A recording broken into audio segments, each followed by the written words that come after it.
My name is Mary, and I'm 45 years old. I live with my husband Richard, who is the same age as me. We met in college and started dating soon after. My first impression of Richard was that he was serious and honest. Though he was a man of few words, he really cared about his family. I was drawn to Richard's kindness and knew I wanted to spend my life with him. It turns out, Richard felt the same way. We even promised to marry each other while still in college. Though some might call it young love, we continued dating even after graduating. After starting our careers, we felt the same about each other and decided to get married. To our delight, we had a child shortly after getting married. Our daughter Sarah, who is turning 21 this year, graduated from vocational school and has started working. Sarah's workplace is close enough to commute from home, but she wanted to live on her own. So she's now living alone not far from her workplace. With Sarah moved out, Richard and I have been enjoying life, just the two of us, for the first time in a while. Life was pretty good, but there was one thing that bothered us. It was the presence of my sister-in-law, Susan. Susan, who is 38, divorced William last year after being married to him for 15 years. The reason for their divorce was Susan's infidelity. Susan may look like an average woman, but she has a weakness for men. It seems she had cheated on William multiple times over their 15-year marriage. William had seemingly turned a blind eye to Susan's cheating, but her actions escalated and he couldn't bear it anymore. He had been collecting evidence of her affairs. With this evidence, William confronted Susan with divorce papers. Through lawyers, Susan didn't have a chance. William even demanded a large sum of alimony from Susan's lover David, and that led to the divorce. But what surprised me the most was what happened next. Unbelievably, Susan decided to remarry, this time with David. We found out about Susan's remarriage when we received the wedding invitation. I knew about Susan's infidelity and it was messing with my head. Susan, are you really going through with this wedding? Everyone knows you are remarrying David. You sure about that? Susan is trying to make a fresh start. We should be happy for her. Richard has always doted on Susan, so he thinks her remarrying David is cause for celebration. What about William, who got cheated on? Poor guy. And Susan has even more issues to deal with, issues that will later come crashing down on me. Hello, Susan? One day, Richard gets a call. It's Susan. Yeah, what? Are you okay? We can't tell what's going on over the phone. Come over now. Richard sounded frantic over the phone. After hanging up, he looked deeply concerned. Susan was crying on the phone. She seemed too distraught to explain, so I invited her over. Mary, I would like you to be there too. Richard's serious expression told me this wasn't something to take lightly. Got it. What could be happening? I felt uneasy, wondering what could have happened to Susan, who is supposed to be getting married in 2 months. About an hour after hanging up, Susan arrives at our place sweating bullets. You could tell she was really stressed out. Welcome, come on in. Richard, Mary, help me. As soon as she enters the house, it's clear that Susan is panicking. Hey, calm down. Richard sees the frantic Susan on the sofa and offers her some coffee. Susan gulps down the coffee and lets out a deep sigh, trying to calm herself. What's got you so worked up? As I look into Susan's face, she starts to break down in tears. Seeing this, Richard is shocked and rushes to console her. It's okay. Can you tell us what is going on? Yeah, okay. After shedding some tears, Susan drinks another cup of coffee before she starts talking. The thing is, I need your advice about the upcoming wedding. Wait, are you canceling the wedding? Why on earth would you do that? Richard interrupts. No, that's not it. Well, it's not it. I mean, what are you trying to say? It seems like Susan is trying to figure out how to explain. She hangs her head and remains silent for a while. You have to tell us, or we can't help. If there's something we can do, we will. Encouraged by Richard, Susan finally speaks. The truth is, I may not be able to afford the wedding and the honeymoon. What? All that panic and she's worried about money? I'm standing there flabbergasted when Richard turns to Susan. So, let me get this straight. You're saying the wedding and the trip might be off because you can't secure the funds? Yeah. You work, don't you, Susan? And doesn't David have any savings? It's not that we don't have any, it's just that we spent it all on our divorces. We had to pay William alimony, so we can't afford to pay for the wedding or the trip. I am at a loss for words, incredulous that Susan would speak so casually about such a foolish decision. So, the point of discussion is? Oh, we were hoping to borrow the money for the wedding and the trip from you too. Richard listens to Susan and furrows his brow. Clearly, he finds this whole situation ridiculous as well. After a sigh, he speaks. Oh, is that all? Well, we have some savings we can lend you that much. What? You're lending it to them? My head starts to spin. What is he talking about? Of course, it would be heartless to refuse Susan, right? You don't have to pay us back. He continues. Mary, you said you have been saving for our parents' care, right? We can lend them the money from that. Richard proposes to lend the money from my savings, not his. I can't believe what I'm hearing. No, that money is for my parents. I can't just give it away. I can't believe this. Susan breaks down, crying again. Richard rushes to comfort her. What's with this kid? What's wrong with you not helping Susan in a time like this? How much do you need, Susan? It's $30,000 total. What? $30,000? My parents are already over 75. Though they're still healthy, they will need care soon. Being an only child, I've been saving for this purpose. Even after having children, I never quit my job and have saved up money alongside educational funds. I have no desire to use this money for Susan. We'll be using Mary's $30,000 saving for Susan's wedding and honeymoon.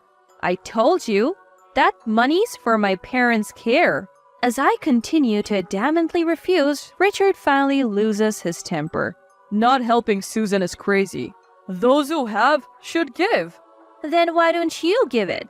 I bought this house. I don't have savings. The house was bought with both our salaries and on a mortgage. That's no reason. What about Sarah's educational expenses? We split that too, and by the way, we have split all living expenses so far. Did you forget? At a loss for words, Richard clenches his fist. His face beat red.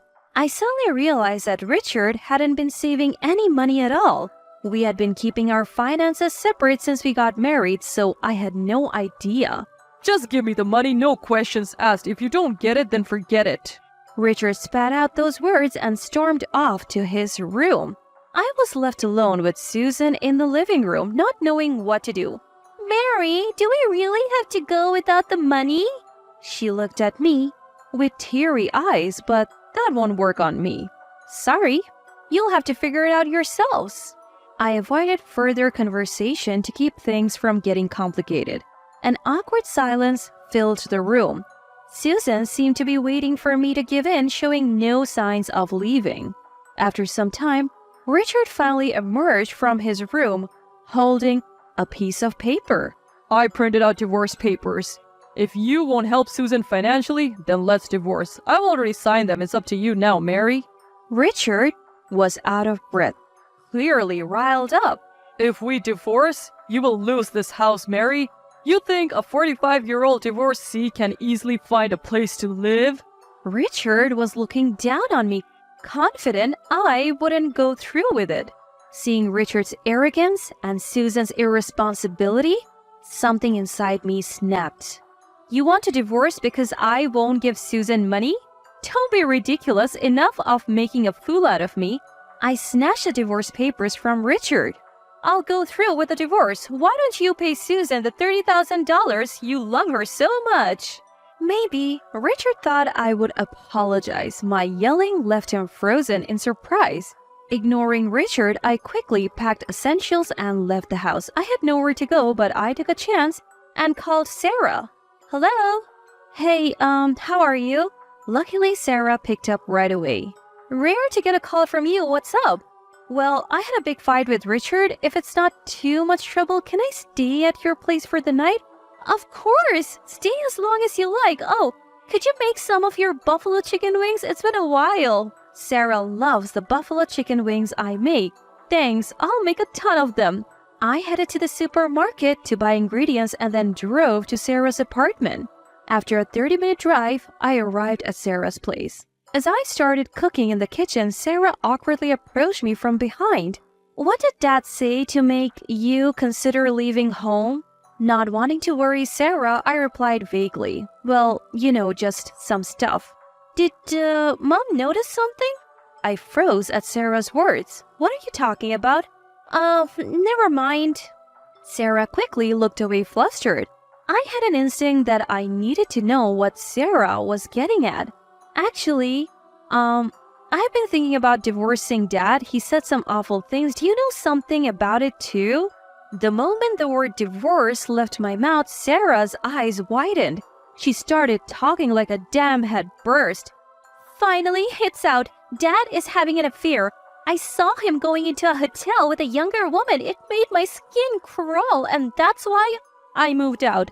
Sarah's revelation was beyond surprising. I couldn't believe what she was saying and was stunned. What? An affair? Huh? Wait, it wasn't about that? Sarah's face turned pale. She realized she had spoken impulsively. It wasn't about that, but it sounds like something I should know. Can you tell me more? I'm not going to get any more hurt at this point. Well, if Mom says it's okay, I'll talk. Sarah took a seat and started talking about Richard's infidelity. Just before I graduated, I saw Dad when I was out with friends at a pub. He was walking with a woman I didn't recognize. So I followed them and... Sarah had goosebumps on her arms. Seeing your own father's infidelity is not something anyone would want to witness. Her revulsion was understandable. Do you have any proof? Yeah, I was so disgusted and angry I took photos of Dad entering the hotel. When Sarah showed me the pictures, there was Richard arm in arm with a much younger, beautiful woman. Wow, that's really unsettling. I'm sorry I didn't catch on sooner. Sarah shook her head. Actually, I was blackmailed for money by Susan. When I refused, Richard told me to divorce him. If I have this kind of evidence, I'll be the one filing for divorce. Sarah had been keeping this from me all along. She must have been going through a lot. I felt terrible. Now that I understood why Sarah had moved out, could you send me those pictures? I have the divorce papers signed by Richard. I'll make sure to get alimony before the divorce is finalized. I'll go with you. I want to give Dad a piece of my mind one last time. Feeling empowered, knowing Sarah was on my side, I finally grasped the full picture. Turns out Richard wasn't blaming Susan for her affair because he was cheating too. The moment I realized that, my disdain for him grew exponentially. That night, we drowned our sorrows in a heap of buffalo chicken wings and a good deal of venting about Richard. Far from being upset, Sarah seemed almost pleased at the idea of Richard no longer being in our lives. Then the weekend rolled around. Sarah and I went over to where Richard was staying. So, you have finally come back. We returned to find our home in shambles. Richard, never one for housework, hadn't bothered to clean or cook. Half-eaten instant noodles and snack wrappers were strewn all over the place. We're back, but what a mess. How can anyone live like this? Richard was visibly annoyed by Sarah's comment. How dare you talk to your parent like that? Well, you won't be my parent much longer, will you? Richard seemed even more irritated at this. I have already told Sarah. I have filled out the divorce papers. All that's left is to file them. You really think you can actually divorce me? I do, but first, there's something I need to confirm with you, Richard. Sarah and I sat down on the sofa. The table in front of us was dirty, which only made me feel more uncomfortable. Confirm what? Take a look at this. I showed Richard a picture Sarah had sent me. As he looked at the screen on my phone, his face went wide. This is, The picture showed Richard entering a hotel with another woman, leaving no room for excuses. That woman works for me. She wasn't feeling well and we were just taking a break. You're not going to assume this is cheating, are you? Assume? I took the photo right before entering the hotel. She was laughing. Didn't seem sick to me. Richard tried to wriggle his way out with a lame excuse, but we weren't having it. I'll give you the divorce you want, but you will have to pay the alimony decided in court. I can't afford to pay alimony. I have to give money to Susan, too. My disappointment in Richard, who was still prioritizing Susan, even now reached new heights. Then work hard to afford both. From now on, we'll talk through lawyers, so don't contact us again. I don't need a cheating dad. Please get out of my sight. We were just about to leave the house when we heard, Wait, you've got it all wrong. Please wait. Richard came chasing after us, desperate. Think about it, Mary. If we get divorced, you're gonna lose the house, right? You would just be causing yourself trouble. I felt not an ounce of love for Richard, who couldn't even master an apology to the very end. It's your punishment for planning to use my money on Susan and for belittling me. I don't need this house. Mom, you can stay at my apartment for a while. Leaving a tearful Richard behind, we walked out of the house. What a relief. Me too. The thought that we wouldn't have to deal with Richard and Susan anymore lifted our spirits. Eventually, I was able to finalize the divorce. Thanks to Sarah capturing those incriminating photos, I also secured a decent settlement in court. Broke and penniless, Richard could no longer provide for Susan. As a result, Susan and David were unable to get married. They didn't just stop there, they broke up their engagement after constant fights about money. Susan blamed her inability to remarry on Richard. Infatuated with Susan, Richard felt responsible and they now live together. However, due to paying me the settlement, Richard is also broke. In the end, they moved in with their parents, but I had already filled them in on the situation, so they got kicked out. People should learn not to depend on others' money and start living on their own. As for me, I decided to move back into my parents' home with Sarah. Fortunately, both of my parents are still healthy, so I used my saved caregiving funds to renovate our family home.